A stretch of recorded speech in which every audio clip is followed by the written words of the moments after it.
La première chose à faire pour un cavalier, avant même d'imaginer dépanner, c'est savoir évaluer l'état d'une ferrure. Donc c'est une habitude à prendre dès que je cure les pieds de mon cheval, c'est je vais évaluer ma ferrure.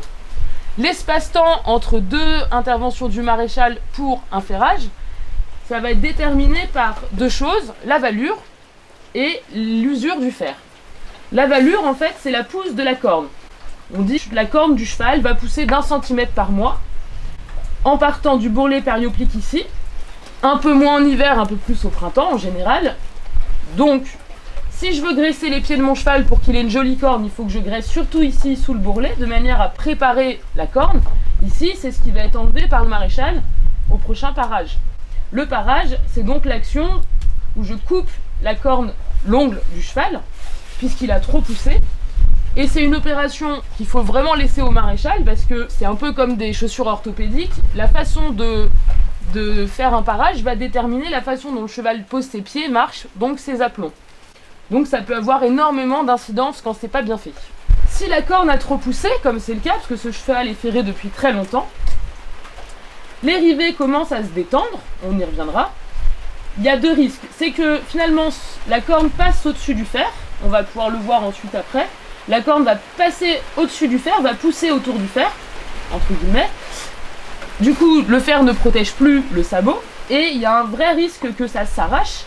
Et en s'arrachant, comme les clous sont encore accrochés dans la corne, que ça arrache une partie de la corne, donc ça sera compliqué de referrer ensuite. Et également que le fer s'enlève qu'à moitié et que le cheval repose le pied sur les pinçons ou des morceaux de clous par exemple. Donc il ne faut pas attendre que la corne soit trop longue. Pour évaluer l'état de ma ferrure, j'ai plusieurs critères. Donc, est-ce que la corne a poussé? Là on voit qu'elle dépasse du fer, le sabot commence à passer au-dessus du fer, des deux côtés ici. L'épaisseur du fer, donc on voit par exemple qu'il a plus usé en pince ici, le fer est moins épais, mais là on est encore correct. Le nombre de clous, donc là il y en a 3 en interne, 4 en externe, et l'usure des têtes de clous. Donc ici ça va, ici c'est complètement soudé, je n'arriverai pas à changer ce clou sans déferrer. Et ici la tête de clou, on voit qu'elle est vraiment usée, qu'elle a rétréci et qu'elle va bientôt passer dans l'étanture. Alors là on voit que le fer est très usé, il n'y a plus les pointes de tungstène ici, il n'y a plus de soudure, parce que nous on va rajouter de la soudure pour que le fer dure plus longtemps.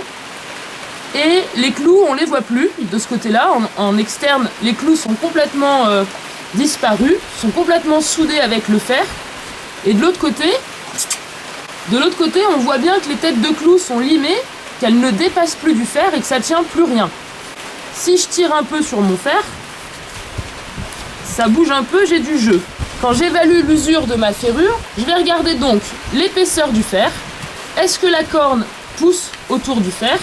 Le nombre de clous et l'usure des têtes de clous et des pointes de tungstène éventuellement.